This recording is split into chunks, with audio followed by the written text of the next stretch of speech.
Hold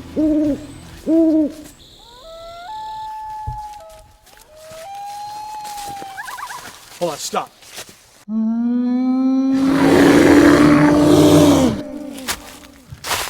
It's Sasquatch.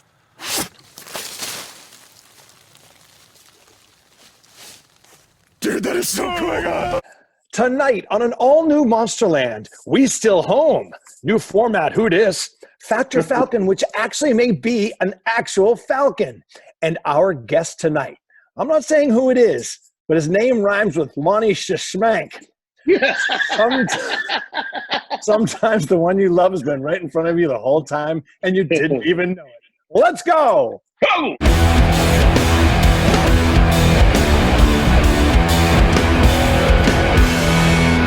Welcome to a wicked mystery, a paranormal perfect storm known simply as Monsterland. The Monsterland podcast is recorded live in an undisclosed location somewhere in the heart of high strangeness, just outside of Monsterland, Massachusetts. And now here are your hosts, paranormal author, researcher, and speaker, Ronny LeBlanc, and the host of The Curse of Oak Island Drilling Down on the History Channel, Matty Blake.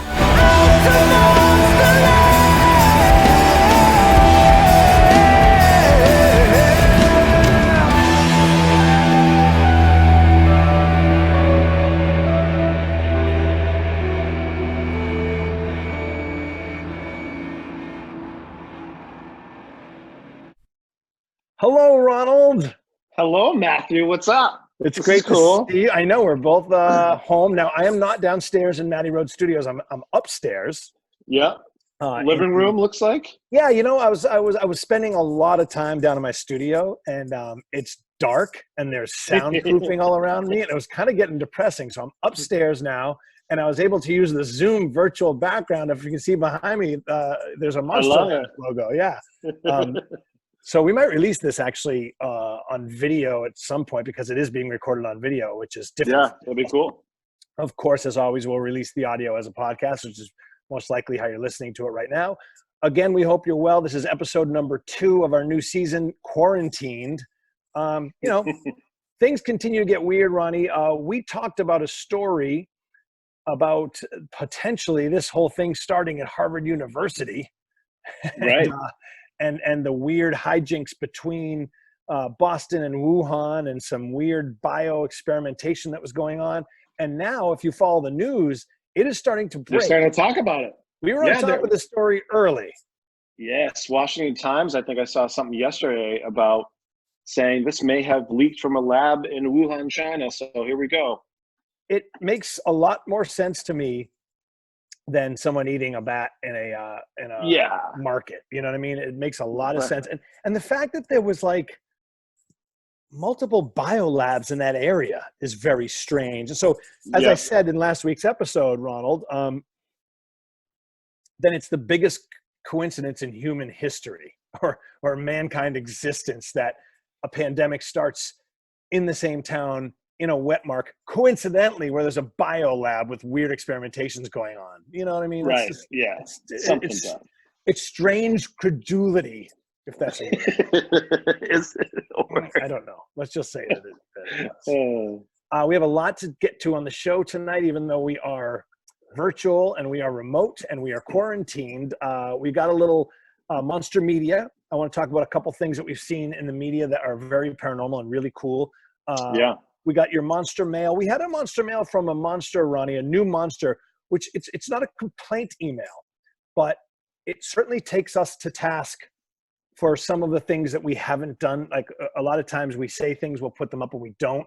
We do that quite often. We do that quite often. Well, that's going to come in conjunction with an announcement we're going to make tonight that's going to fix that problem for us in a lot of ways. And we're going to launch on a new platform. That's all I'll say now. It's very exciting. An additional platform. It's not like we're going to go away from how you listen to us now, but we have very exciting news to that end. It's going to satisfy a lot of the complaints brought up by this person. Again, complaints is the wrong word, but issues that he addressed. So I want to get into that. A controversial monster mail, Ronnie. Like how I sell things that don't really need to be sold. It's great. It's not great. It's awful. And we have some great monster voicemails. I haven't even listened to them, but so when they come in, Ronnie, they transcribe on my phone. And I have an app for the what is it called? Google Voice. Right. By the way, another way to tell that I'm pushing 50, I say "the" in front of things that don't need "the" when it comes to like the Zoom, the Facebook. Yeah. I just said I have an app, and they come in on the Google Voice. Hey, did you see what I posted yesterday that I dealing with the Pope? Did you see? I did, and we're going to get into that and more. Isn't that weird? Yeah, that is. Well, I have thoughts on that. I think it's a bad edit, but we're going to basically new feature. Who dis? We're just going to scroll through all the weird things that we post. It's different than a controversial Ronnie post. Okay, yeah. Because these aren't quite contro ropos, but they're things that the Monsterland account posts and people comment on them, and sometimes we can't get to all of them, and I just haven't had time to think of a clever name for it yet. Okay. And yeah, great monster voicemails, and we'll get to all that. So Ronnie, but I wanted to start. I alluded in the open that you tonight are the guest on Monsterland, and here's why. It is honestly not because we're in quarantine. It is not because we're trying to cut corners with this format because of the technical issues that we now have. David Yaz is our producer. David is back in his place. We're all in our places. Right. As we know, as every other podcast is doing the same thing. Every other TV show is doing the same thing. Pardon me, did I hear my name? Voice. He's like God. Just wanted you to know that I'm here. Stop it, Leprechaun man. Okay. I'm so glad you're there. But the reason I wanted to have you as the guest, Ronnie, is not for any of those reasons, but because I was walking my dog and the beloved Rocky Balboa, Larry Bird, Tom Brady, Blake, and I listened to you on Bigfoot Collectors Club, a podcast that we've talked about here before. Right, Russ Johnson. Yep. Right, Russ and you were on Expedition Bigfoot together, and we had him on as a guest and talked about his podcast. Well, you were a guest on their podcast, and I listened to it. Once I got over the fact that my name wasn't mentioned, which took about it wasn't a big deal. It took like 12 hours. At 12 hours, I binge ate and threw up 3 times. And then I took it out on my family. After that, another 24 hours. It was fine. I didn't care. But you, all kidding aside, you were so great as a guest. Oh, thanks, man. And I heard your story as if I had never heard it before, as if I was just coming across this podcast and heard your tale. And, it's a direct result of the fact that you co-host this thing with a fucking ADD blabbermouth who can't string a cohesive thought together for more than 30 seconds. In fact, I was hosting my Matty Blake fan page Facebook thing the other night. And at one point I was actually, it was an Oak Island only thing. And at one point I was actually playing drums in my cellar. And some lady comments and she goes, "Can you stay on topic for more than 3 seconds?" And I go, no, in fact, no. So what song were you playing? Were you just randomly playing drums? Yeah, someone said, "Hey, I see the drums," and that turned into a drum conversation. "Hey, why don't you lay down a lick?" Next thing you know, I'm playing drums. I'm like, "Oh my God, what am I doing?" Supposed to be doing fucking trivia. So anywho, because I blab so much, and because I'm always worried about the next thing that we're doing, I'm so worried about this being a show and entertaining people. But that's why it's so good. Well, I don't know. At times, yes, but at times I think I need to just shut up and really hear what's being said. It's something I've worked on for a long time as an interviewer, like actually hear. And that's actually when I started to kind of be good at it, I think, is when I was like not to worry about what I was going to ask next, but listening to what the guest was saying. And I heard your story in a whole new way, Ronnie, and you were so good. So I want to basically just ask you some of the same questions they asked you, because I think it's just amazing. So let's just do it. You're the guest. Welcome to Monsterland, Ronnie LeBlanc. Thanks for having me. Now, Ronnie, tell the story again about your very first paranormal encounters, and I believe it happened through religion, correct for you? Yeah. Yeah. When I was really young, I was always afraid of the dark. All right, I'm going as to go play most some kids were. drums. Everyone here play some drums? God, when is this story going to end, Ronnie? Go ahead. I'm sorry. So, yeah, I was always afraid of the dark, but I always felt, feel presence in the room. I would see strange lights, like these small orange lights that would kind of pop up to the side, and I'd look over and they would be gone. And around that same time period is when we were always brought up Catholic, but started going to a different church, a Pentecostal church where people are raising their hands, speaking in tongues, and just a Hardcore. Yeah, just born again type stuff. Exactly. Assemblies of God, to be exact.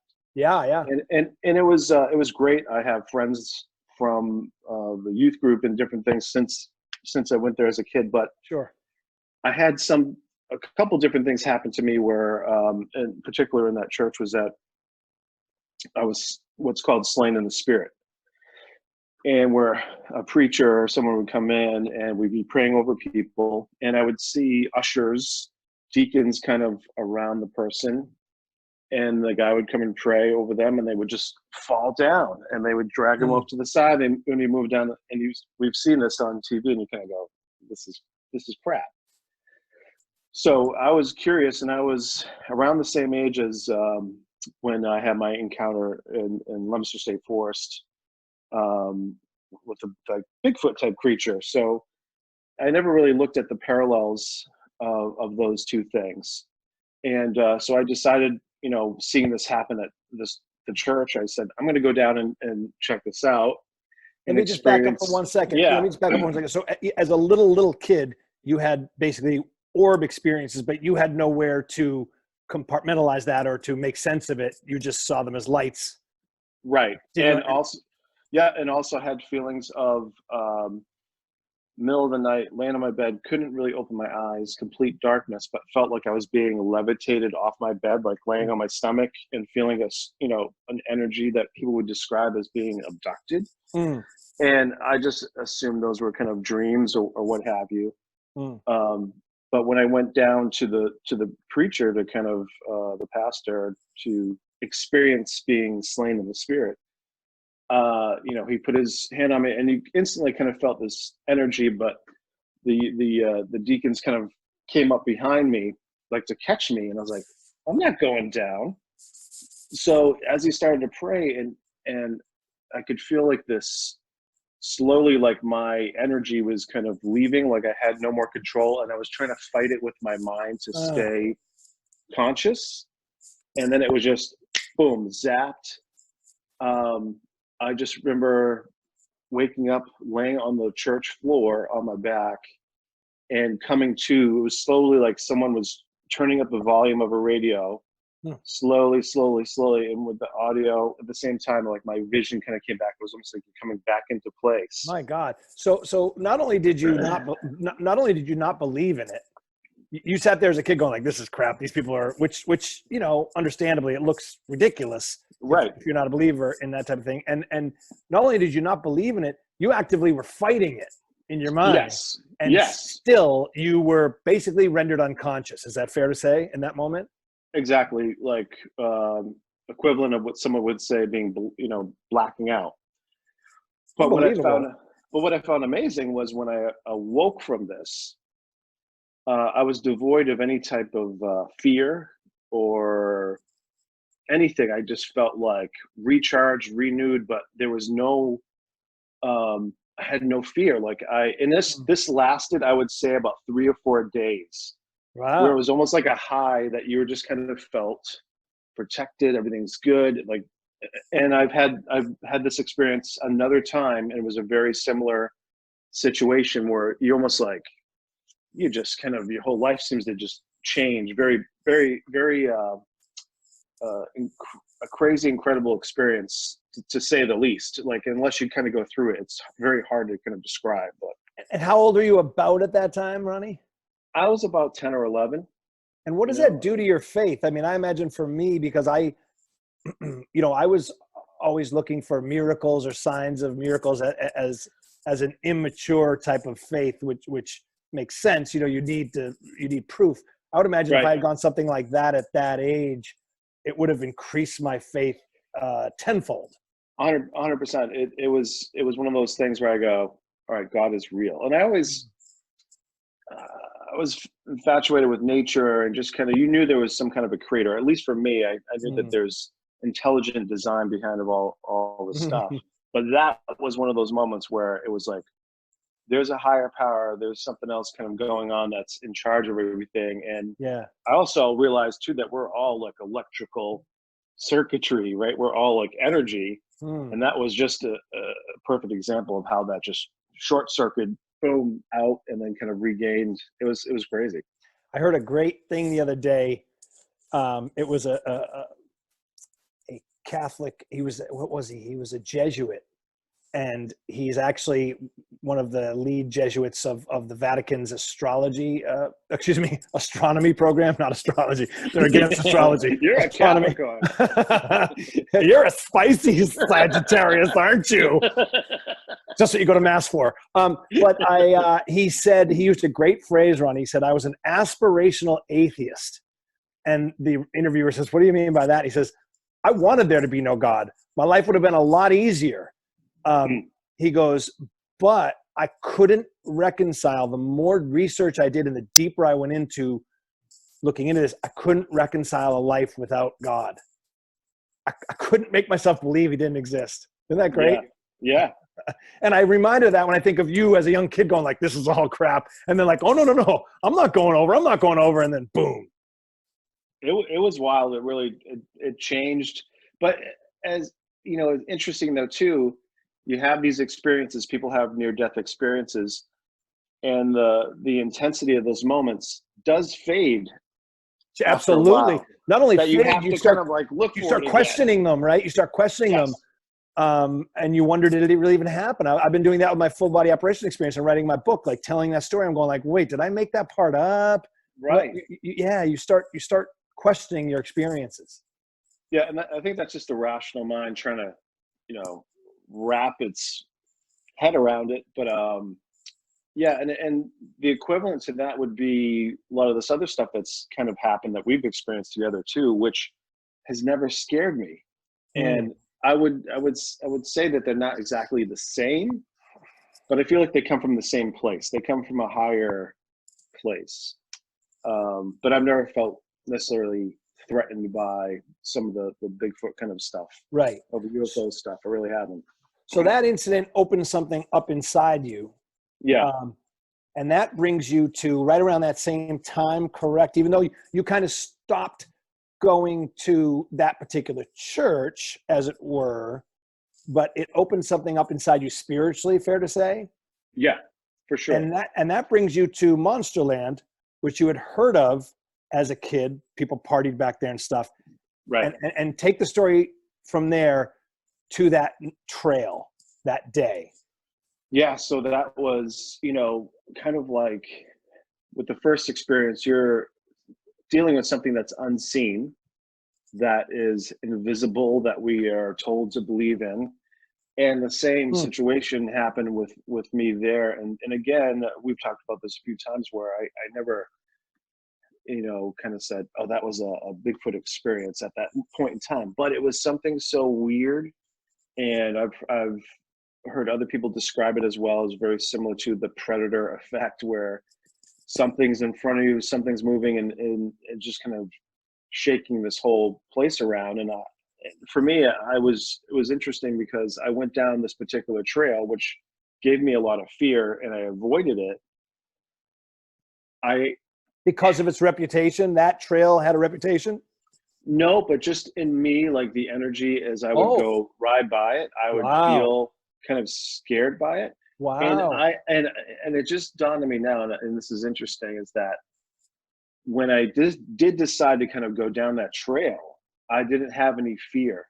I was like, okay, I'm going to go do this. And I wonder if it was around the same time frame of me being slain in the spirit that I would then have that courage to kind of go and do that. And so when I went down that trail, quickly, within minutes, I had noticed that there weren't really any wildlife sounds and all of that. And something stopped me dead in my tracks, where the trail would not go any further, in the sense of it just narrowed down and I couldn't move. And something erupted from the left side of the trail in front of me to the right. Something so enormous that had to be a moose of some kind, but I could not see it. And I saw trees and shrubs moving. I felt the ground shaking, and you felt the earth in your feet. Felt it, like my feet were on the either side of my bike. The bike was in the middle of me, and the ground was like boom, boom. You could feel it, and I was like, whoa. And as soon as it like started, erupted, boom, stopped, I was gone. I was like, I am out of here. And again, I never said Bigfoot, Sasquatch. It was just like, that was a moose, that was a bear. And years later, you know, it's kind of that same thing. And I've had similar situations. I had another, and I don't know if I told you about this before, but I had another encounter with something where, again, these moments of when kind of in a good spiritual place, or you feel like you're kind of making some progress. When I was in LA, I started to study Buddhism and Zen, but I was also reading the Bible, and I would go running at night around my neighborhood in Encino in Los Angeles. And it's, you know, not a bad neighborhood, but it's not necessarily, you know, stuff happens, whatever. But it was one of these moments where I was feeling so good, like, you know, fearless and top of my, you know, it was just that kind of, you're tapping into that kind of mental state. And I remember running along the sidewalk by this house and going by these shrubs. Now there's nothing there. And something came up to my ear and screamed in my ear, like, raw. I didn't know this. Yeah, I don't think I've ever told you this. No, you have not. I turned and there's nothing there. But I knew it happened because my ear was ringing for a good half an hour after that. Something screamed in my ear, and it shook me to the core. Like, it literally, like, I was feeling great, and it knocked me off the ladder kind of thing, where I was like, what the heck was that? And so we've talked about before, as you start to kind of get closer to the light, darkness seems to be right there as well, and tries to throw you off. There's no doubt. You know? There's no doubt. I think as you start making that, once you start lifting that veil or stepping into that pool, as it were, the bad comes with the good, or the good comes with the bad. Yeah, and during that same time frame when that happened in LA, where that crazy like scream, and it wasn't like a person, it was just like, oof. But the place where I was staying at the time, I woke up in the middle of the night one night, witching hour, 2:33 in the morning, and I couldn't see anything, but I felt like there were two energies hovering, like fighting over me, above me, in the bedroom.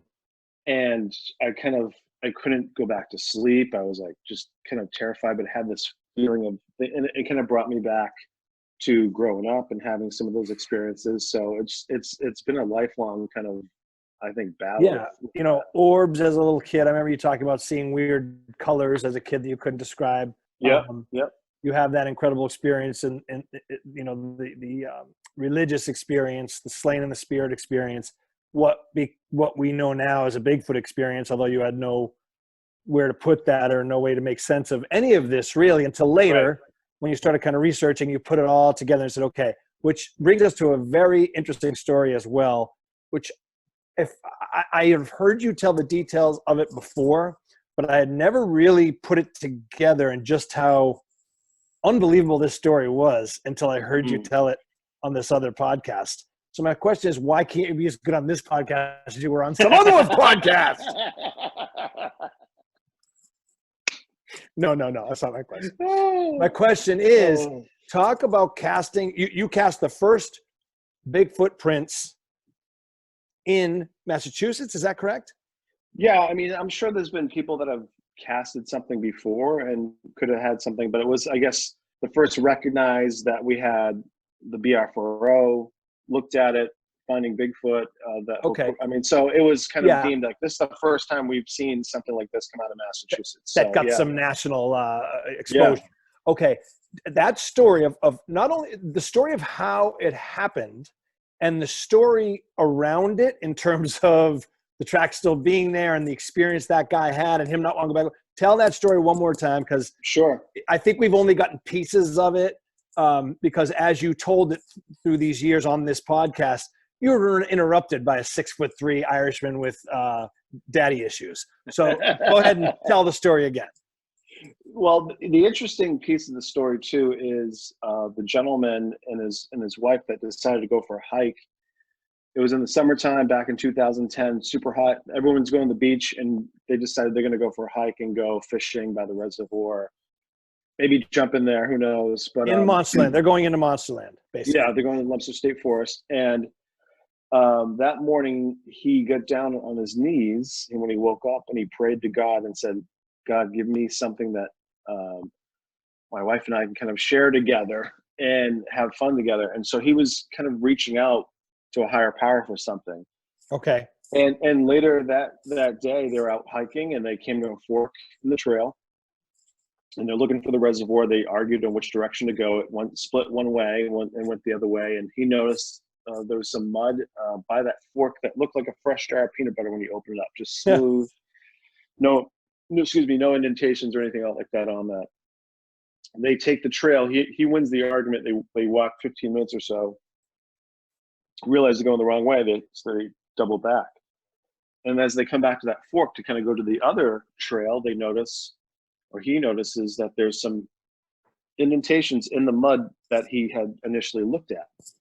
And so as he approaches this, he sees that there's footprints, and they look to be coming out of the woods onto the trail back in the woods. And he gets a closer look. He notices that they're human looking. And what's amazing is that the footprints, he could see 5 toes, and the prints from one footprint to the other were 6 feet apart. And it was about 6 feet. 6 feet. So right away he was, he knew that this wasn't necessarily a human being, even though these looked like human footprints.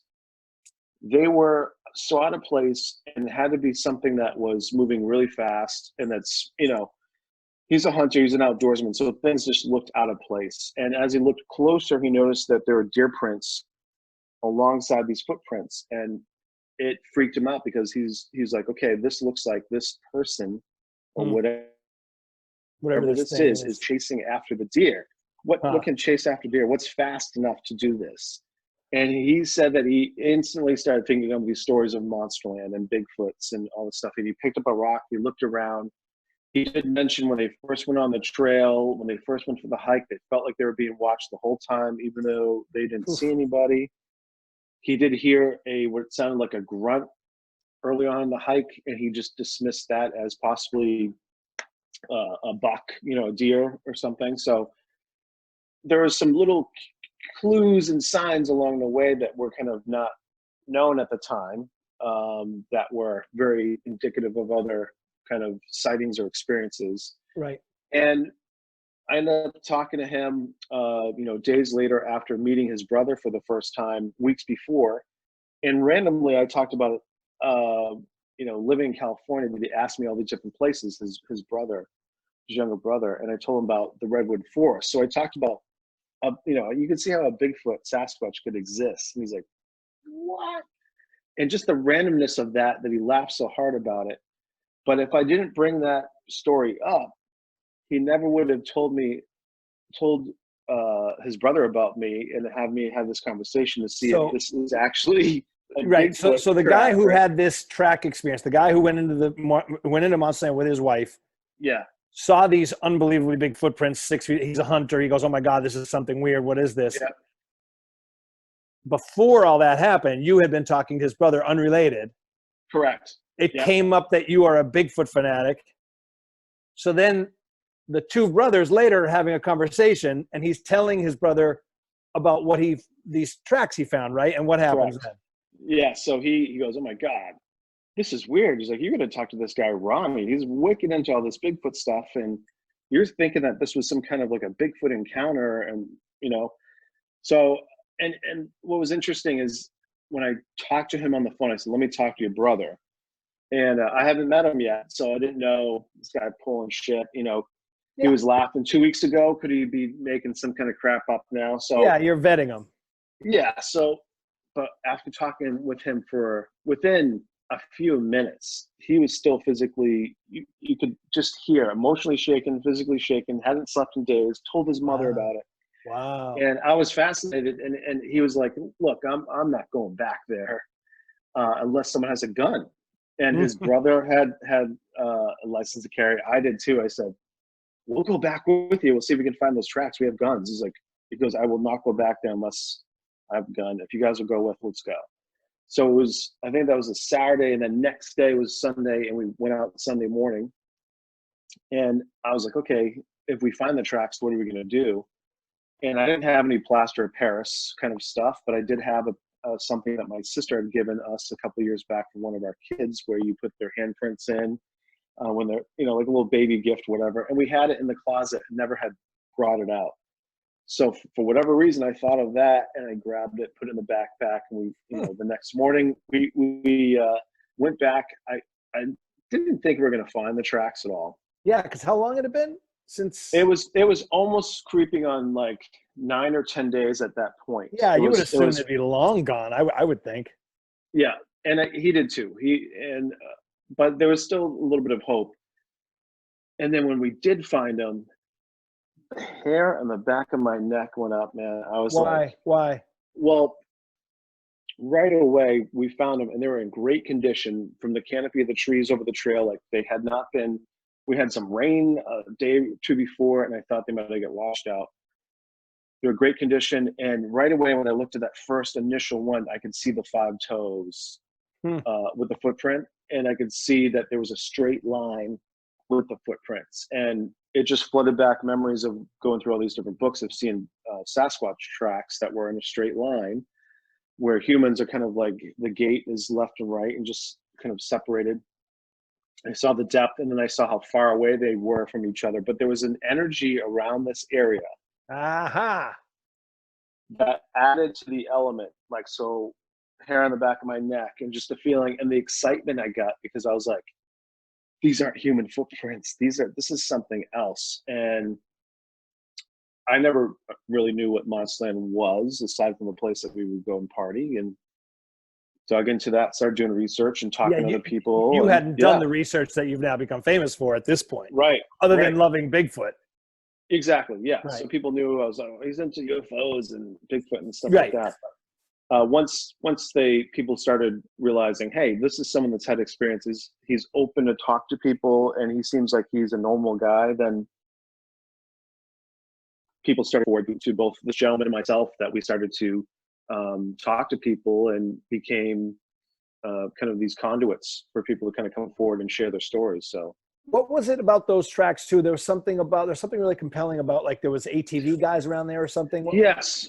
So one interesting little piece was, with Bigfoot encounters and things like that, there's always this element of synchronicity and these weird timings of things, and being at the right place at the right time. Like, so this gentleman and his wife, they could have gone to the beach, but they decided to take a hike. If they did that, they never would have found the prints.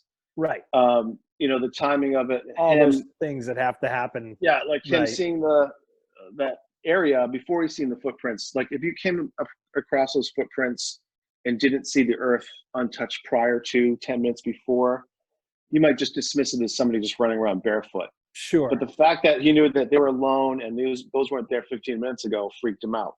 Right. And so as we kind of figured out, okay, we filled in one of those prints with the plaster. We didn't have enough, but we kind of staked it off. We could hear 4-wheelers in the background coming down the trail. And I instantly was like, oh my God, they're going to go right over this. So we ran in front, and they were going to come right over the tracks, right where we were. And we stopped them. They went around, but I was like, oh my God, if we were here 10 minutes later, those would have been gone. We never would have found them. They would have been like probably 30 seconds later, the way those things move, if you could hear them, right? I mean, yeah. So to me, it was almost like we're meant to be here. We're meant to cast these things and find it. So there was all these elements of that stuff that kind of was like going, all right, we're being guided in a way. It was pretty crazy. You were absolutely the guy who was supposed to be there. I have no doubt of that. Yeah, and I mean, I just think your whole story, when it's taken in its total, tells the story of someone who clearly has, that magic touch, or has been preordained in some way to be involved with this stuff. Right. I mean, that's clear. That's just clear from, and it's very common too with people like you and I who keep something keeps knocking at the door throughout our lives over and over again, right? No matter how many times we try to dismiss it. And it's also, and we both have been there where we're kind of like, okay, you need times to kind of like decompress and step away from things. And every time I try to step away a little bit, it comes back even more so. Like it's like, whoa, so it's just like you said, it's one of those things where and you realize it too within your life that you're supposed to be on this path. This is part of your journey, and you're supposed to help other people kind of awaken to things too. So I think it's super compelling that that hunter guy didn't want to go back in the forest. How many times have we heard that? Right. Totally. And, I also think it's compelling that you did want to go back in the forest after your experience as a kid, because I've had some experiences like that where I wouldn't go back to where they happened too fast. You know what I mean? Well, the crazy thing is I had forgotten about that first experience. Like it kind of it didn't kind of come back to the surface until I found those prints, and and similar to other people, like they would get the book Monsterland and read it, and then something would trigger something else, a memory that was buried. And for me, that memory kind of got pushed aside and buried. I don't think I was supposed to remember that. I don't think I was supposed to go down that trail and see something. But want to go deeper into the mystery? Get the book Monsterland, Encounters with UFOs, Bigfoot, and Orange Orbs by Ronny LeBlanc. Available now on Amazon, Barnes & Noble, and everywhere fine books are sold. How about these? Even just retelling it tonight, you didn't remember that you weren't scared going into the path. And you also never had told me that story about getting screamed at running in California. I did not know that story. Yeah. Incredible. And it's weird because they'll come in my mind. Like it's like, as I'm talking to you, I'm like, okay, I guess I'm supposed to talk about this, right? Because it comes from somewhere. Yeah. And the timing of it, I'm like, oh yeah. I'm like, just weird things that, and a lot of people, I think it's like, as they start looking down the road, they kind of look back and they go, oh, that's why this happened. And things have to come into play for those things to click, Well, it's an amazing story. Ron, you're a great guest. Come on to Monsterland sometime again, okay? I would love to. I'll be honest, I did not comprehend much of what you said. I was thinking about my career. But I'm sure you were wonderful. All right, let's do a game. Let's do a segment we haven't done in a long time. Let's do a little parapost. Let's do it. All right. This is when we scroll through all the paranormal postings that have happened. Again, different than a controversial Ropo, a controversial Ronny post. These weren't controversial. These are just good paranormal, juicy stories that you can find on Monsterland. And again, coming up, we have your monster voicemails and your monster mails. We'll get to those. We got a big announcement coming up also. Are you seeing this? Says this YouTube post. Another mass UFO sighting, this time Cleveland, Ohio, April 4th, 2020. Ronny, this video shows, again, taken April 4th, so it's very recent. What the fuck is that, though? Here we go. Ain't nobody seeing this shit? Forgive the language. And the horrible hip-hop playing. It shows little lights in formation, Ronny, flying over a house, a series of houses. They kind of come in and out. Definitely in a formation, very tiny. Ronny, what did you make of this video? To me, it wasn't that compelling. Like, to me, it didn't seem that UFO-y to me. It seemed more like drone-y. Hold up, guys. Hey, guys. Yes. Do you want to try to? Is that like on YouTube or something? Yeah, I mean, it's on my screen. If you send me the link, I can put it up so both of you can watch it. I mean, you can do that too, actually, but. Yeah, let me try and screen share it. Here we go. Let's see here. And then just make sure your volume's up. We could hear it a little bit. It was kind of faint. I don't know. Okay, hold on. If it might be all the way up. Davey, stop interrupting us with your awesome producing. It's producing. That's what it is. We're trying to do a shitty show here. We're trying to do a half-ass show here from home. Come on, stop making it. What is that though? Oh, beautiful. Matty, just make sure that the little volume icon on. Sorry, start again. The little volume icon on the. I'm pointing at it like you can see me. Right on the screen there, that little volume. Yeah, you got it. It's up all the way. Okay, I'm sorry. Okay. Go ahead. No, that's great. All right, here we go. Here it is, Ronnie. Forgive the language. What the fuck is that though? Ain't nobody seeing this shit. Initially, it looks like, Yeah. What do you think? It's a guy in his car shooting it out of his phone or something, and it's a bunch of kind of yellow scattered lights in the sky. Right.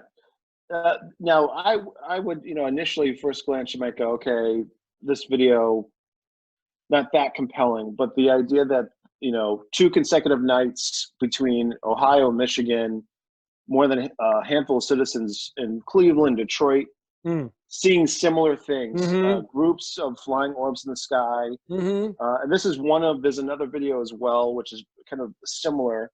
But, it begs the question. It's like everyone's inside now. We're seeing that pollution is down, everything else.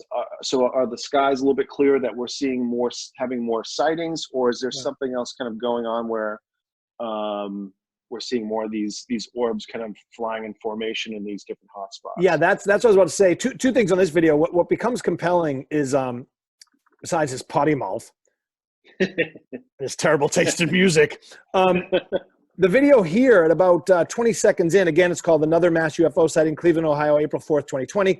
The compelling thing here is, Ronnie, if you look at that screen grab I'm about to play, now they're in formation. Before, they almost look like falling flares. Yeah. And they were or lanterns or drones, but now they're in a V formation. You see that? Yeah. It's interesting because they now they're in formation.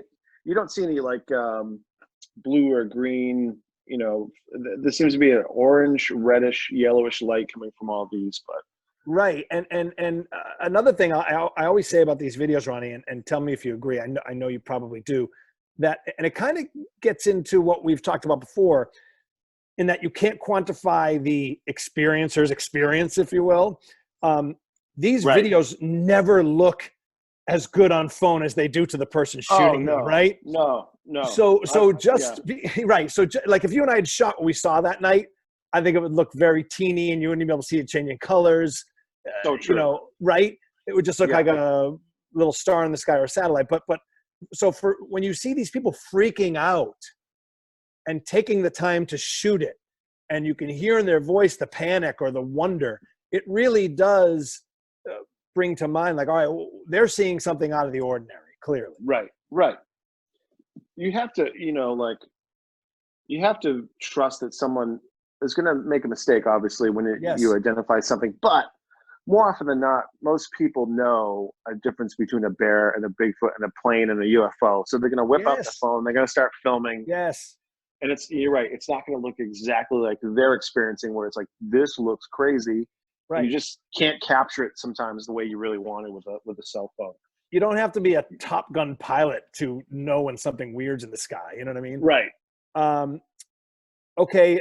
And then we have the other video we posted, UFO reports from Cleveland and Detroit last week. This is the other one that was before it happening in Detroit. Very similar lights, so we don't need to play those.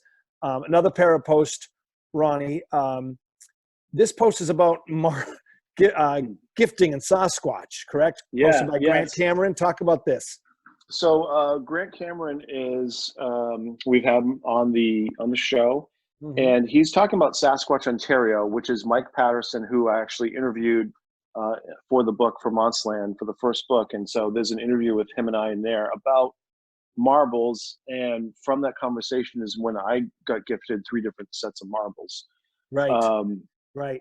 From Sasquatch or some kind of interdimensional thing. I don't know. Right. But so Grant just talks about that as well. And his buddy Bledsoe, who's an experiencer, he's been gifted marbles and other things as well. And he's had experiences not only with Sasquatch, but with UFOs. So it's any of those kind of stories where they're receiving these gifts or these getting these exchanges, I always find fascinating. Okay, you're looking at my screen, right? Yes. You see that, right? That marble, that picture. What does that look exactly like? And I think we've said this before, that what marbles might be representing. I think orbs. It looks exactly like an orb, and this one in particular because it's kind of grayish and Right. And there was a video on last week's Paranormal Caught on Camera that our friend of show, great guy, Brian Kano is on Paranormal Caught on Camera, in which a guy posted a video. It's fantastic, Ronnie, of an orb captured on his home security footage, and they see it, and he actually runs out, and his friends watching live this footage. And this orb is floating it's like playing with him. And it looks fake. It's so round and so bright and such clearly an orb and like dancing in front of him. And he's putting his hand out. Now he can't see it in real time, but his friend is watching it on the security footage. You can see it. It's actually emitting a glow. That's what makes it so preposterous. It's emitting like bioluminescence. Yes. It's emitting a haze, and he's putting his hand out, and it's like resting on his hand, but he doesn't see it. It's really stunning video. That's a great show. Paranormal Caught on Camera is doing a great job. I've caught quite a few episodes of it, and I do like it. They've posted some good stuff in there. You know what it needs?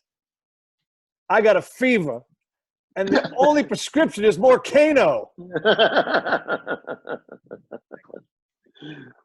We also posted from Vice.com. This is the Pentagon's real Men in Black investigation of Tong DeLong's UFO video, and the report, this is stunning. Talk about this, Ronny. Talk about this. Yeah, it's we kind of talked, I think, a few months back about the tapes that were taken from the U.S. Nimitz and the Navy and the pilots that had captured the Tic Tac UFO. That a helicopter came on board with basically these men in black that confiscated all the tapes and took off. They didn't identify who they were, where they were from. But this new report that just came out, covered by Tim McMillan for Motherboard Vice, shows that the Air Force actually launched an investigation into the release of those classified UFO videos, the three different ones that were known as Go Fast, Gimbal, and FLIR. And you have to, I guess the most alarming thing is that these videos were filmed by the U.S. Navy. However, the Air Force, their group, which is the Office of Special Investigations, they consider these guys to be the men in black because they're the ones that actually were looking into these videos, and they were trying to determine if they were indeed declassified before Luis Elizondo had released them.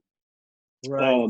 They found out that they were considered for release, and they were kind of put through the channels, but they never were. So at the point in time that they were released, they were classified videos. And this report also, the Pentagon had come out, years when the New York Times article came out about Luis Elizondo and this whole UFO identification program, that it didn't exist and that he wasn't doing this. Right. This basically paints the picture that they knew he was doing it. Yeah, they were investigating him. His name has been blacked out from the different reports. They were looking into him and these videos, and they determined that the videos didn't contain anything, risky, I guess. No sensitive symbology or other items of concern were the quote that they had, and they closed the case on April 13th, 2018. But just interesting. It's really interesting. The new document obtained from the Air Force Office of Investigations, which they embed in the article, shows that after the New York Times article about this program and about the video, the UFO video, AFOSI looked into the classification of the released videos called Go Fast, Gimbal, and FLIR. Originally, it found that, quote, all three videos were classified. and that though a declassification request had been made for these videos, it was never granted. AFOSI has become known as the real Men in Black in the UFO community. Fantastic. Fascinating. Yeah, because, you know, when these videos initially came out, we were stunned to learn that the Pentagon was working with the U.S. Navy to study UFOs, because it's always seemed to be an Air Force thing. But here's the Air Force investigating the U.S. Navy. Unbelievable.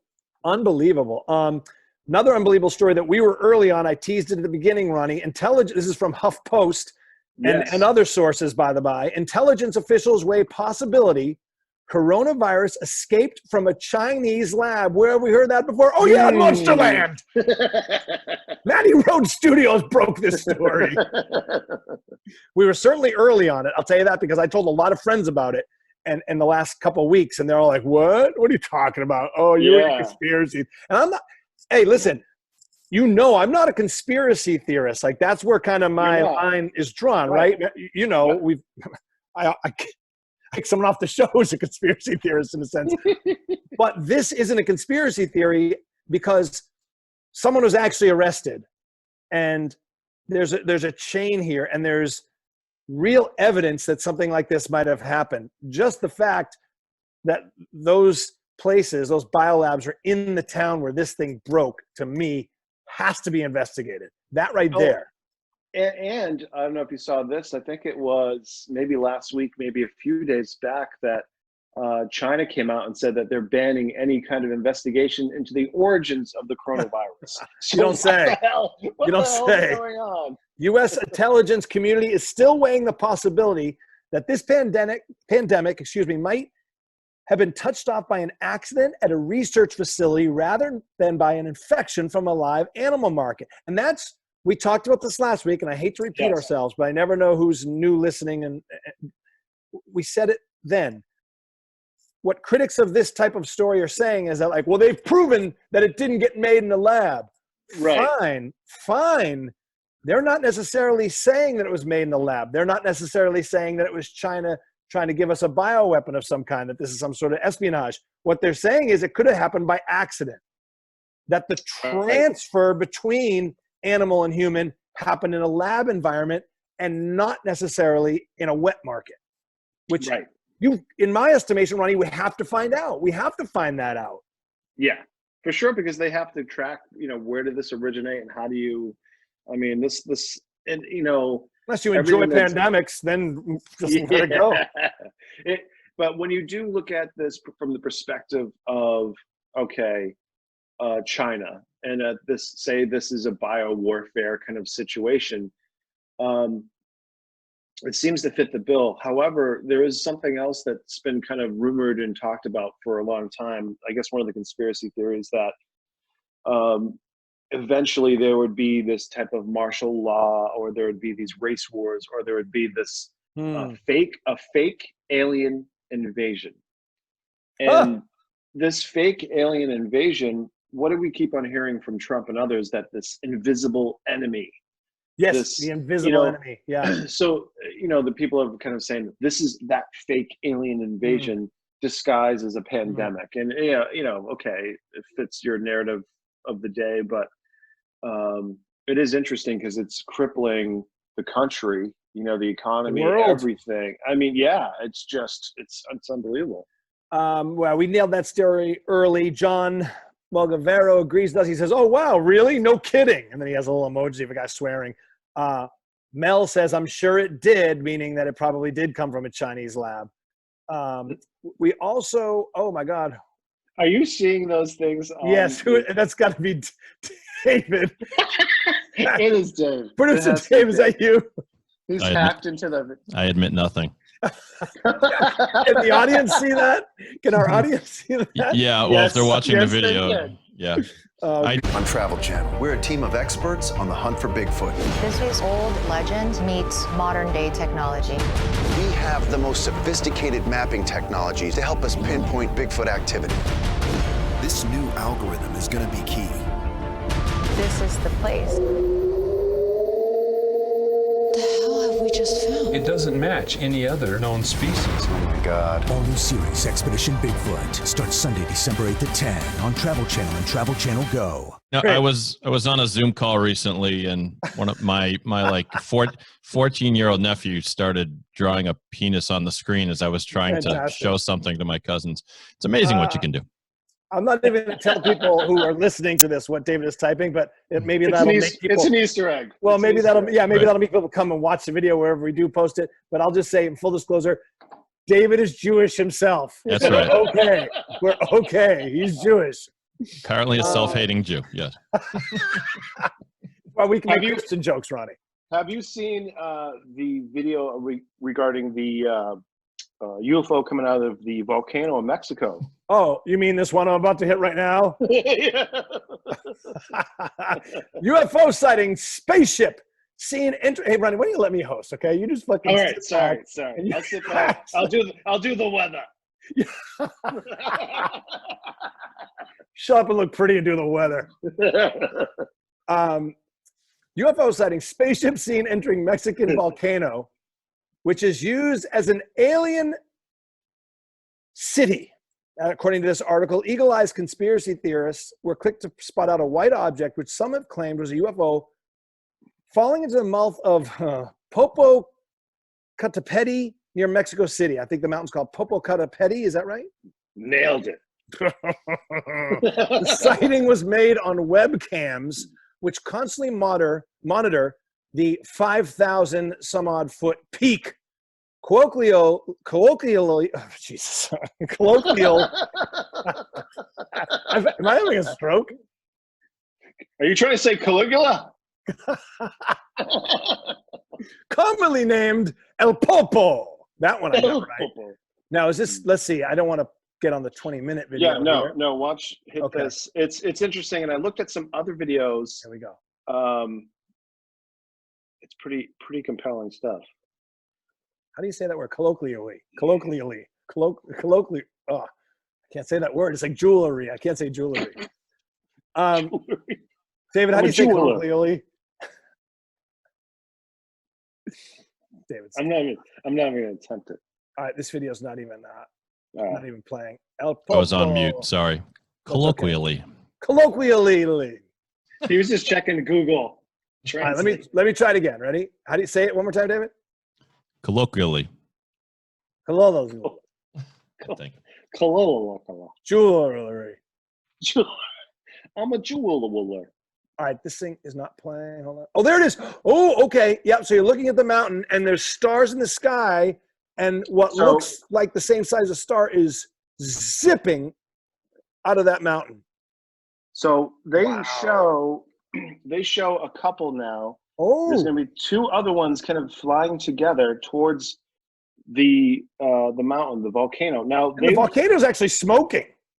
Yeah, so this just erupted not too recent. I think like a couple months ago, and right before that they saw a UFO. So there's another video out there too. Ooh, but people have talked about this being a potential alien base because they've seen so much activity coming in and out of that. That's a really good one. Another great piece of parapost, Ronnie. Some candy for colloquially. Colloquially. Colloquially. It's easy. One more time. Colloquially. Colloquially.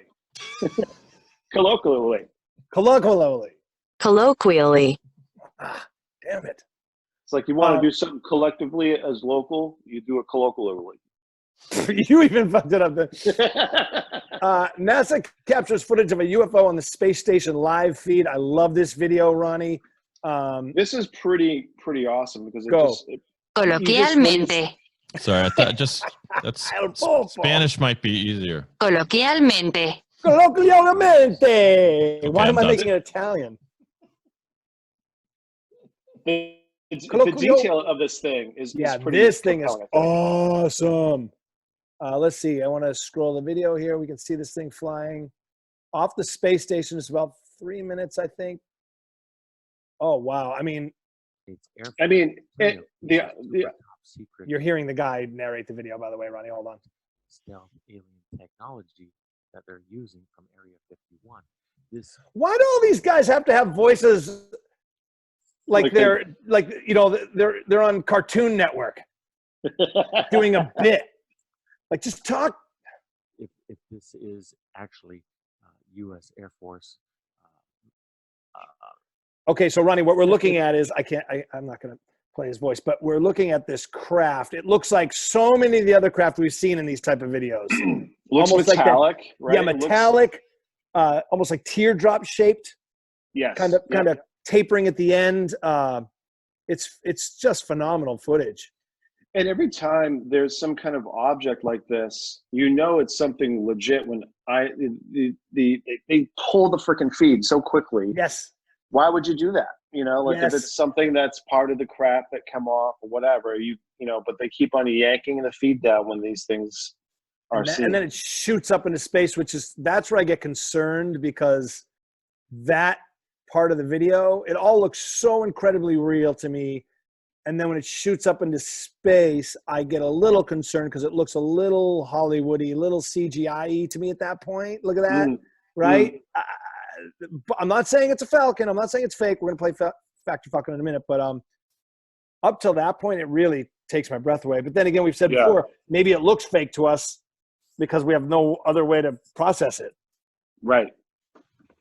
And I think there's one more thing. Here it is, the disappearing coat. A hologram. So what this is a video. I'll play it right now. Let me bring it up here. Oh my God. So it's a person who videotaped this.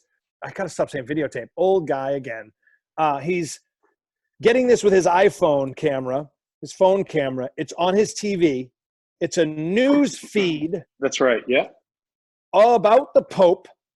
The Pope waves in a window and then walks away. And as he walks away, he just disappears. So I'll play the audio. It's titled Pope Disappears into Thin Air, and you'll hear their reactions colloquially. It goes bye-bye.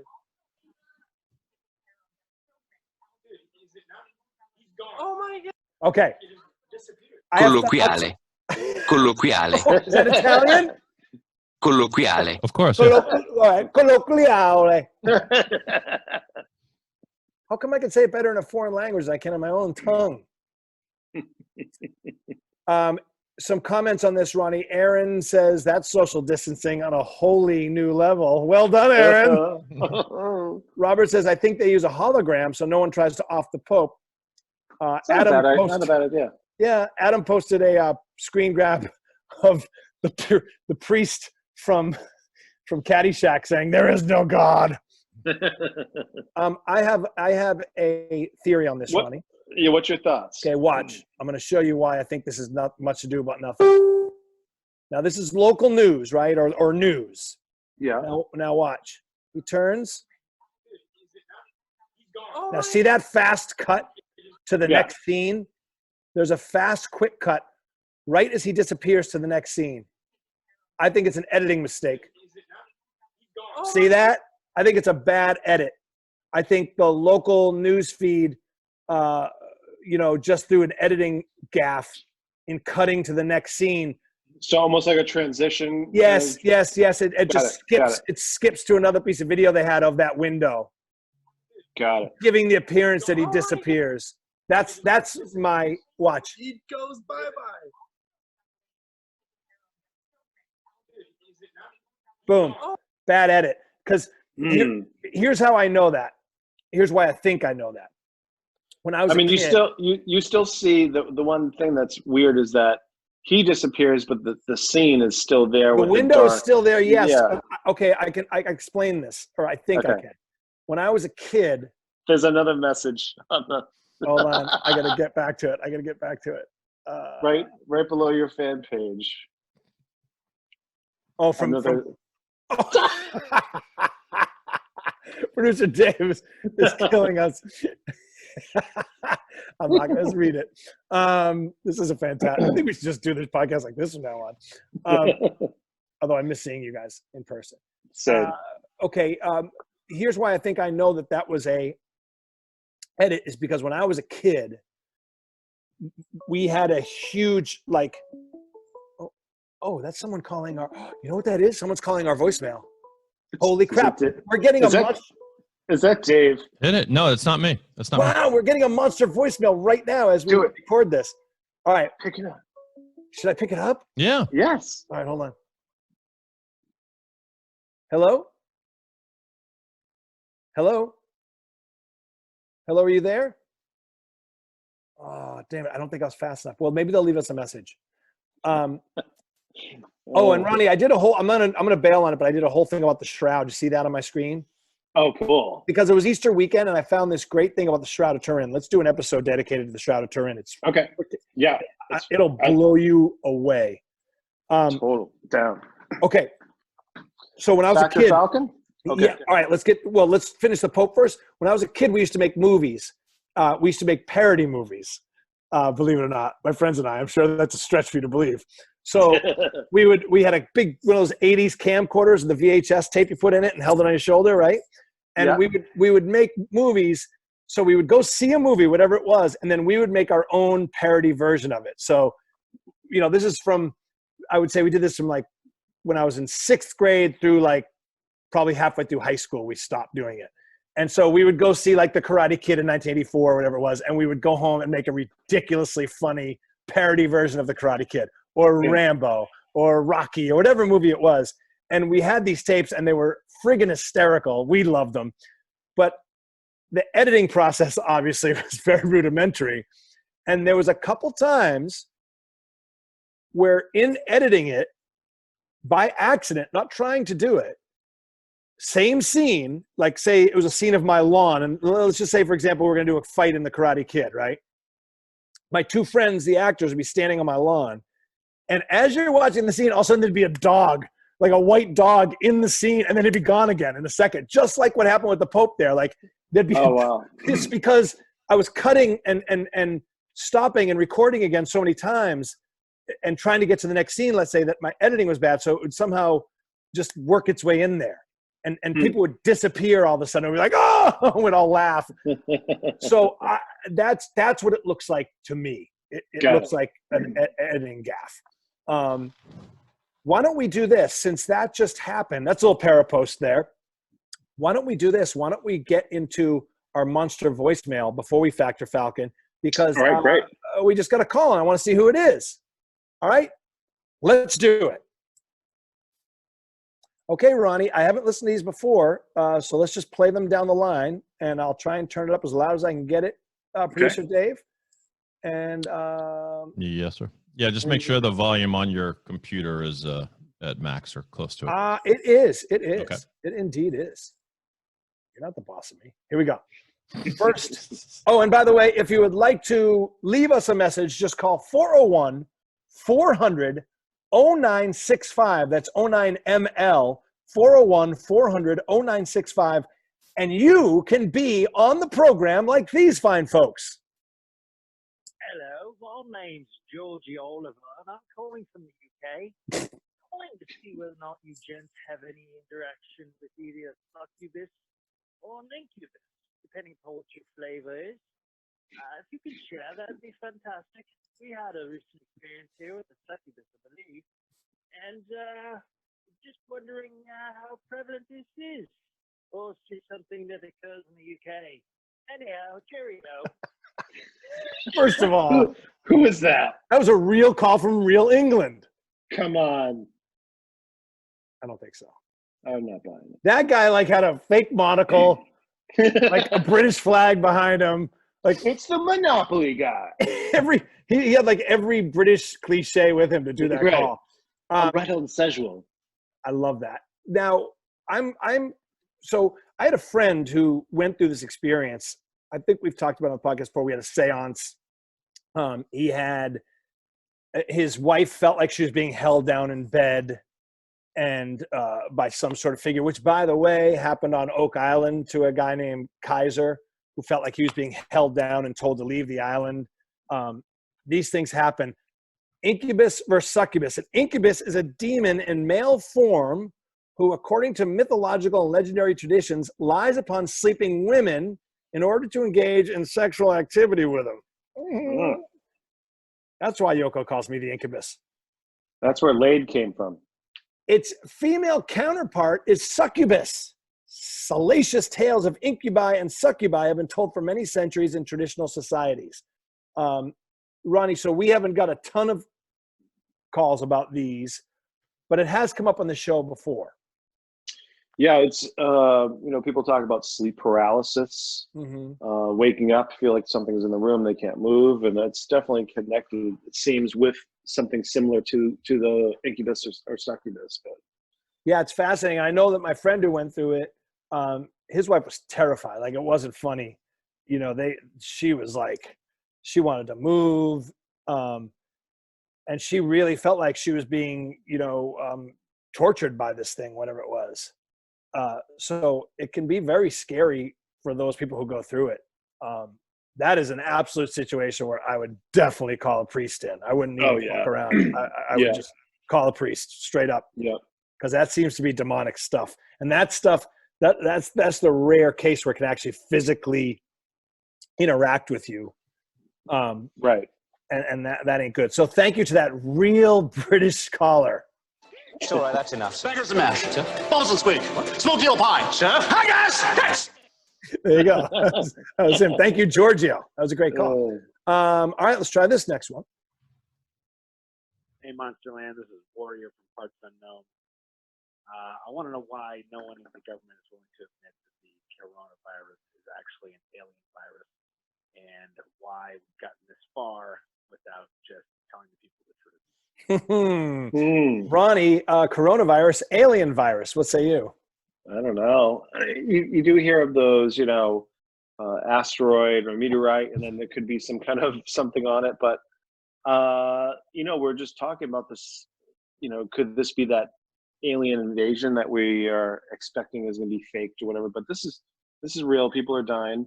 But I wouldn't say it's extraterrestrial in nature. This is just how nature works, unfortunately. I like the conspiracy. It's interesting. It's an interesting way to go with it. But yeah, I think they have this one pretty much nailed down. Although they're gonna have to find out where it did come from, if it was terrestrial, if it was of Earth. Right. They're gonna have to find that out, man. They're just gonna have to. Looks like we got a voicemail from that last caller there. All right, we got two more actually. Up top there. Here's one. Hey, Matty, Ronny. This is Neil from New Hampshire. Love the podcast. Keep it up. Yes. You're doing a great job. I did have a question. I'm just curious, and I don't know if you guys have covered this yet, but has any psychic predicted this coronavirus? Anything along those lines? Psychics, mediums, etc. I'm just curious if anyone's taking credit and has some credible predictions with all the craziness that's going on right now. Hey, keep up the great work. Love you guys. Bye. Thank you, Neil from New Hampshire. Yeah, someone did predict it. Nostradamus, as Ronnie erroneously posted in a controversial Ronnie Ropo. There is this. I'm going to bring it up on screen right now. Someone told me about this. Excerpt from the book, Dean Koontz? So supposedly Dean Koontz predicted the coronavirus in a 1981 novel. However, this article from CNN says, no, Dean Koontz did not predict the coronavirus in a 1981 article.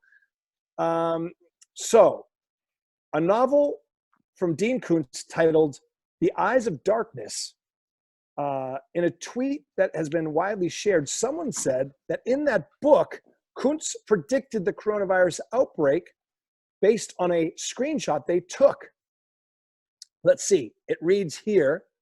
So this guy, Nick Hinton, tweeted, a Dean Koontz novel written in 81 predicted the outbreak of coronavirus. And it says, they call the stuff Wuhan 400 because, and this is from the book, they call the stuff Wuhan 400 because it was developed at their rDNA labs outside the city of Wuhan. And it was the 400th viable strain of a man-made microorganism created there. Wuhan 400 is the perfect weapon, end quote from the book. Wow. And then this article, let's see. Basically, I think, I'm just reading it for the first time, Ronnie, but it kind of basically says the differences between the actual virus and what Dean Koontz wrote about. But the differences are so minor that this is a perfect example of what we're talking about. The headline of this article is, "No, he didn't predict this coronavirus outbreak." Okay, I just read you what was in the fucking book, right? Right. Here's what CNN says. Well, in Eyes of Darkness, this is a biological weapon. The name of the original weapon was changed to Wuhan when the book was released in 1989. They changed the name. What? So it is true that the current coronavirus outbreak began in Wuhan. But like, in other words, they're pointing out like weird little differences. But the fact is pretty amazing. Like this, in the book, here's a good example. In the book, the virus had a 100% mortality rate. And we know that it doesn't. So he didn't predict it. Like, what? Really? Right. That's ridiculous. Instead of saying like, wow, what a weird coincidence that fucking guy called that. Right? It's almost like,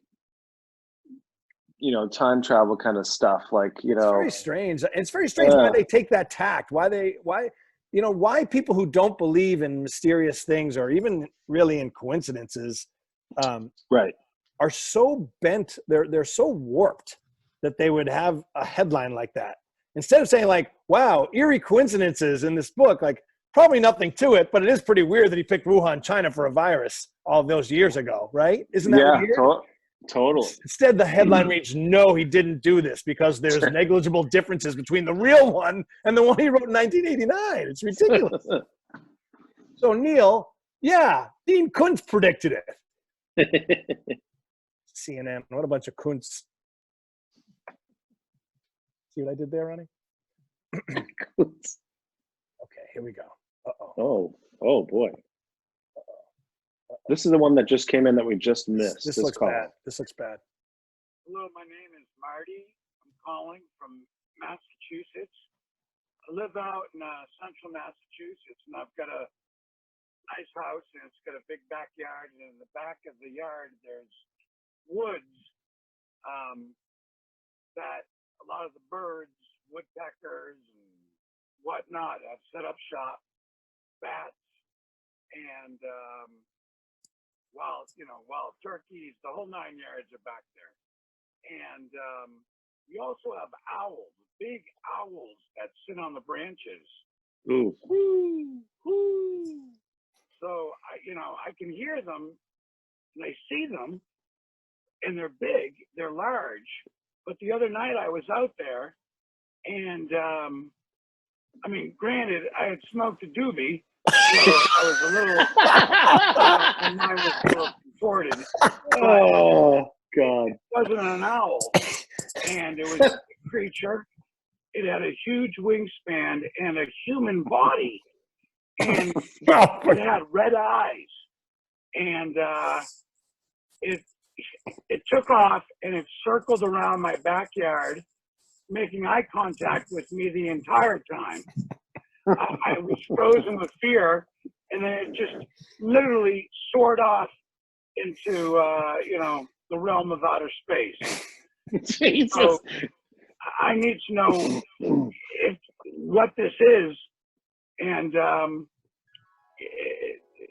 I'm gonna say this is your friend, Matty. Well, I'll tell you this: he had me up until the doobie. Yeah, doobie. But Ronny, the owl has long been associated with UFO experiencers. Could you talk about that? Because that, all kidding aside, is a significant connection. Yeah, the owl is a symbol of death. It's Native Americans revere the owls, but also within UFO abduction lore, people have talked about seeing owls, almost like a screen memory where in place of what that owl actually is like a gray alien. And so the ability to shapeshift between creatures of nature and things like that, but they seem to have this connection to UFO abductions, the watchers. Owls are known to be wise creatures, so I don't know, man. It's interesting, but I wonder how good that weed was because he was seeing. Sounds like it was pretty good. Hey, hey! If you see a flying owl man going around your yard, you're probably smoking the right stuff or the wrong stuff, depending on on your proclivity. Ronnie, I think we should probably wrap things up. Yes, because we've done so much. Here's what. Let me just see. I had too many things on my computer. Yeah, we have the Factor Falcon that we want to do. With let's Factor Falcon and then get out of here. Oh shit! and this is recent. It's if you want to Google it, if you lost it, it is UFO landing, Colombia. Yes. Let's play another round of Fact or Falcon.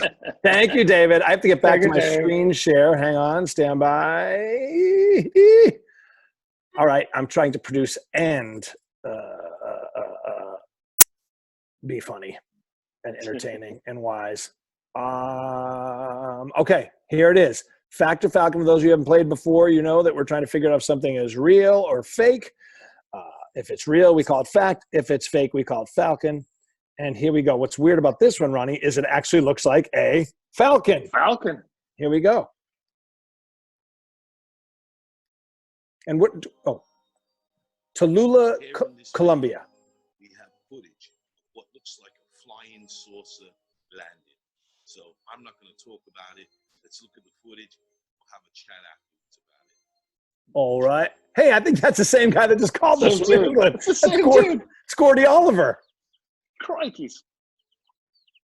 I say we'll have a good talk about it after. I'm going to go widescreen for a second. So cell phone footage. Yeah. Colombia. This was taken last month in March. And it looks like this winged, almost like a Birdman kind of thing or a craft that just has this. I'm going to translate the Colombian, the Spanish. Oh, sweet Jesus. Right. Colloquial. See that?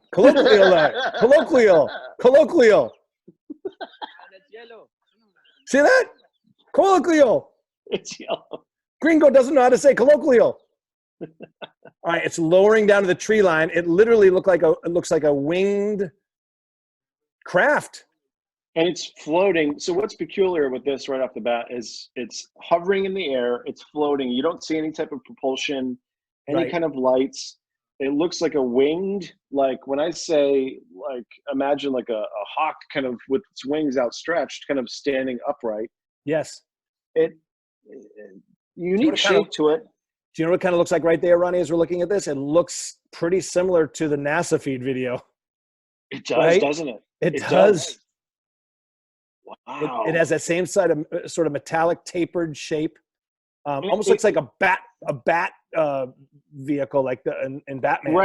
Right. And it's just, I haven't seen too many things, craft that look like this, but it has like a lot of these sharp edges. And so a lot of people are, every time now we see these videos, you're going to think either a drone or it's CGI, but yes, this is pretty unique. And it seems to be in this forested area of Colombia that it just, landed down. Here's what I'm going to say. This is, I'm going to vote fact because. Yeah. You think so? Yeah. Because I always trust people that speak Spanish. B, watch the craft go into the tree line. If this is CGI, this is very hard to do right here. It actually disappears behind trees. Watch. It doesn't just, now it would disappear if it was CGI. Yeah. It keeps going. And then Coloquial. It actually goes behind specific trees. You see that right there? Yes. It goes behind specific little trees, which, I know from my editor friends is tough to pull off. Not saying it couldn't happen. Look at that. You can see it through the back of the leaves. You can see it through leaves. Oh my gosh. See that? Yeah, the slow. Oh wow. So I'm going to say there's something to that. Maybe. I like this. I like it. I do. 2 facts. That hasn't happened in a while. I know, right? Now, a lot of our fans don't agree with us. We had a few comments. Susan says Falcon looks like a large balloon being pulled to the ground. Terry says Falcon, another Falcon. Speaking of falcons, Ronnie, the game itself, as we know, if you're new to Monsterland, came from Mark D'Antonio. Right. Who is the MUFON expert that they go to analyze videos. And he actually, we had a thing that we thought was really cool, and he said it was a falcon. We thought it was a UFO. He said it was a falcon. And that's where the game was born. Recently, he poo-pooed a video that we were excited about. Could you talk about that, Ronnie? Which I'm trying to think which one. He falconed. Which one did he falcon? We were pissed. He wrote. You sent me the screen grab of it of his description of why he thought it was fake. Oh, what was it? I have an issue with Mark. And I know him personally, but he works for the Navy. He does a lot of classified work for the Navy. And so you think I feel like he's part of the no, that wasn't a UFO group. Really? Yes. Like whether it's protecting projects that aren't UFOs, but they're US government projects, like he's talked about when we had him on, he was pretty open about saying that we were working on something, that people were seeing something shooting out in and out of the water, and it was something we're working on. We had to tell them, not UFOs, otherwise they're going to keep on showing up. So I feel like whenever there's legitimate cases, he seems to show up and put a stamp on it that it's bullshit. Yes, but if I could play devil's advocate from Mark, so he'll come on the show again. He did admit to us that he had some very strange encounters, some high strangeness involved with his sighting. So of course, but what he's doing is he's refuting these big cases that someone like Kim would say, hey, this is legit. This is a real, we don't know what this is. But he seems to be doing a double duty, right? Where, yes, he's connected to this phenomena because he's had experiences and all this. But I got it. It was the video of the moon. Yes, the 3 craft, right? Yes. So some guy out of his, he was on Australia, I believe. Multiple UFOs cross the moon and leave shadows. And it's a video that made the rounds big time in our circle of the world. And it's really incredible video of these 3 craft that look very similar to these craft that we looked at today, coming across the moon, very high speed, obviously based on the crater that they fly over and the size of the shadow they leave. These things would have to be like 10 miles long or something, right? According to some experts. A lot of people said this video looked incredibly real. Mark came out and said, for reasons he believes, that he detailed in this long message that it was fake, that it was CGI. But who would see? That's the other thing. Is like if this guy is reportedly taking this footage, right, and then he's sharing it, it's something like that is pretty tough to kind of, I don't know, man. It's very hard to do. It's very hard to do. Let's weigh in with our new show expert and see. They see them, and they're big, they're large. But the other night I was out there, and I mean, granted, I had smoked a doobie. Oh, okay. So apparently it was fake. Thank you, new show expert Marty from Massachusetts. Ronnie, I want to read this one mail before we go. This one monster mail, regular, good old-fashioned monster mail. Awesome. Because he calls us to task for something that we are definitely guilty of, and I want to talk about it, and with that, make a major announcement. So, Producer Dave, if you want to try to find some sort of shitty announcement trumpet or something in the meantime while I read this email, I wouldn't discourage you from doing that. Let me get to the mail. Let me stop this, and I'm going to get to the mail, Ronnie. Stand by, please. Because what this guy talks about feeds very well into this new announcement that we have to make. It's actually a accidental segue that this happened to come in at the time we were planning on doing this. Oh shoot, hold on, my email's not working. Stand by. Apologies, everybody. All right, that's it. That's what I'm going to want you to play. Sorry, David. Look at my email. It's pinwheeling. See it? Ugh. Ronnie, can you get in the monster Gmail? Let me see. Sorry, technical difficulties, everybody. This is going to happen from time to time. While Ronnie looks for the Monster Gmail, while hopefully my phone will stop acting up and actually work, I'm going to remind you that you can participate in the show by going to all our social media at Monsterland Pod is where you can locate us. And also don't forget to pay attention to your local vendors during this pandemic. We're really trying to hammer that home. Go out, get takeout, over tip. Do what you have to do to stay safe, obviously. But if you can go out and be a patron of your local restaurants and shops and not go with the big national chains. Hey, Matty, since you brought that up. Yes, please. If you don't mind me jumping in. Yes, I'm done vamping. We're offering something, pod617.com, the Boston Podcast Network. Anyone who owns a small business is invited to come on the Boston Podcast or perhaps other shows and talk about what they do. It's free publicity for anyone who wants it. Oh my God. Go to pod617.com, click on booking calendar. You can get on my show and just come on, just talk about your business. Remind people that you're still out there. No strings attached, no fee.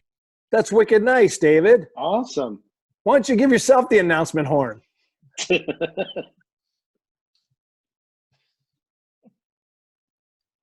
waiting for it. Go ahead, David. There you go.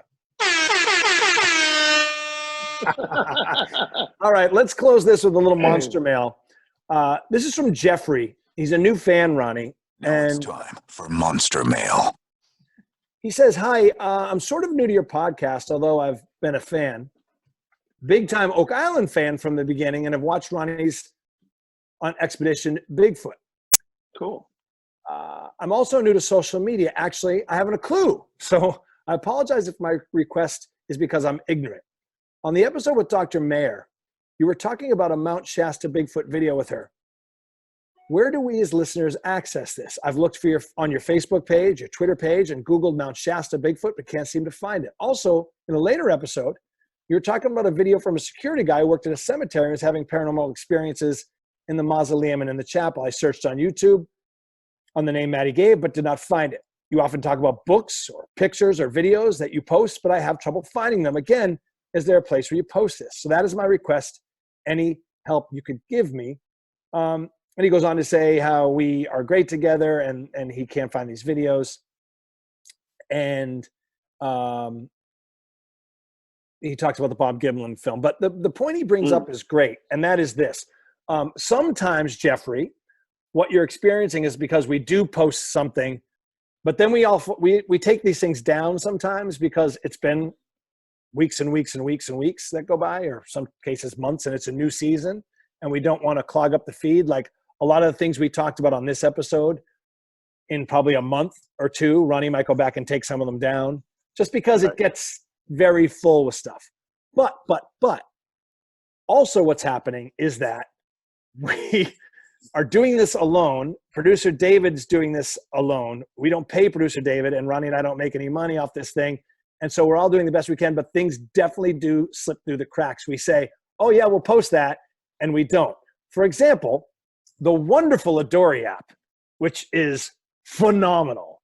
And this has come up from some other friends of mine. They go like, hey, this interactive experience you keep talking about, I went on to have this interactive experience, and it was just like one picture with you guys, and I clicked on it and nothing happened. That is 100% me and Ronnie's fault. That is not Adori. Adori is an incredible app, which is very interactive, and we are proud and honored to be working with them through David's relationship with them. But it falls upon me and Ronnie to post this stuff and to stay on top of it. We do the best we can, but stuff slips through the cracks all the time. So to that end, we have a solution. All right, David, time for the horn. Now it's time for the... Yes, sir. All right. Please hold for the horn. Here is our big announcement, everybody, a Monsterland exclusive. Oh, shit, I stepped on it. We are going to launch, we've made it. We haven't launched it. I'm going to share the screen one more time, Ronnie, here for those people that are watching this, because we'll probably put this video on this very said thing that we're about to announce. Stand by while I do this. We are launching a Patreon page. Yay! So we have built it. We haven't actually launched it. It is built. I'm going to go to that page right now. For those of you who are watching on the video screen, we are going to allow you listeners. I said it day one, Ronnie, and I meant it. You know, we're never going to charge for this podcast. However, if you want extras, if you want more, you can donate. You can basically become a Patreon, get on Patreon and join us. We have 3 levels, 3 membership levels: Monster, Mega Monster, and Monumental Monster, Ronnie. Nice. And what we're going to do is we're going to put all these things that we talk about, a lot of them, and we're going to put them on our Patreon page. And it's going to be like members only access to special things that we talk about. Also, we're going to give you shout outs, exclusive content, bonus episodes, access to Monster merchandise like Ronnie's book, those t-shirts we made up. We will do specialized Monster trivia games with prizes only for people that are Patreon fans.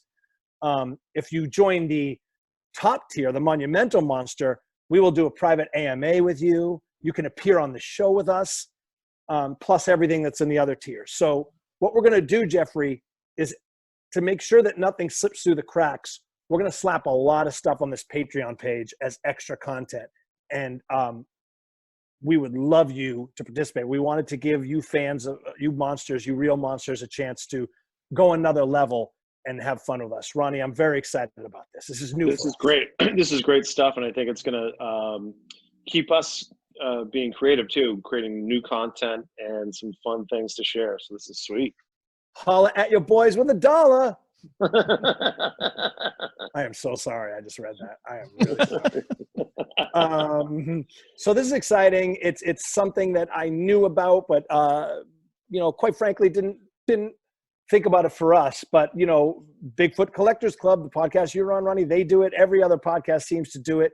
Poor David's slaving away for us, not making a dime. We don't make a dime. So this is a way we can, actually put some, because the truth of the matter is the podcast actually costs us all money. Right. It's an investment. These things aren't free, just to platform the podcast isn't free. So if we can put a little bit of our effort back into the podcast and feel like we're getting something from the effort, like this is a team thing, and we'll be able to invest more time into it and give you guys that extra content that you're so craving. Because quite frankly, I would love to just do this. Oh my God. Love to focus more time on the podcast. Wouldn't it be? Totally. It'd be awesome. It's both our passion. So. Well, that makes 2 of us. Yes, sir. David, you are, God, okay. We couldn't have done this come without along you. Too. Yes, David is right with us. And we'll all wet our beaks. You guys will get extra content, wet your beaks with some merch and other things that you can only get by being part of our Patreon page. So Jeffrey, thank you for the kick in the ass that we needed so very much. We were working on this Patreon page when you sent that message, but I figured what a great way to announce it, use that as an impetus. Because I know he's not the only one. I know people have gone on to say like, well, wait a second, they talked about this. Where is it? And again, that's that's our fault. But, if people are Patreon page members and they're monsters or mega monsters or monumental monsters, we give them that content that can only get there. And I just found out about something, Ronnie, that I want to do for people who sign up on our Patreon page. I'm going to do it with Oak Island, but I want to do it with us. It's a trivia contest. You can play a trivia game. People will have it on their phones, and we can do paranormal trivia contests with prizes. And all people have to do, and they just have to be members on our Patreon page. We'll make it exclusive for members, and we'll play paranormal trivia games and all kinds of different games. And it's all monitored on your phone. They don't have to pay for it. We run it.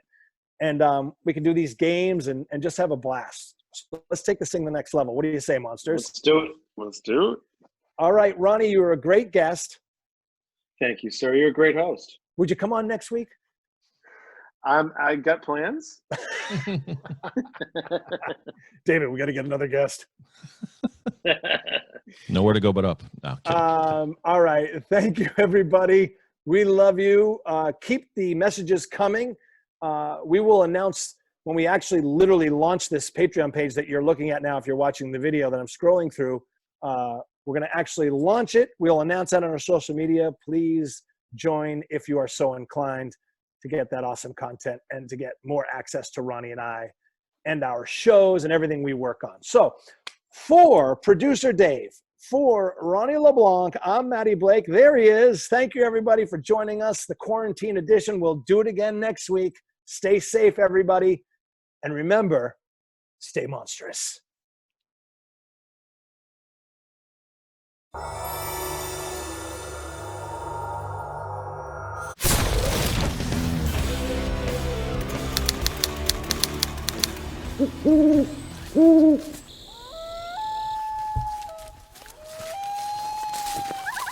Hold on, stop.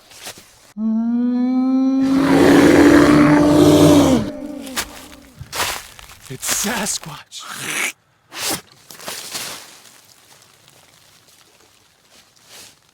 Dude, that is so cool.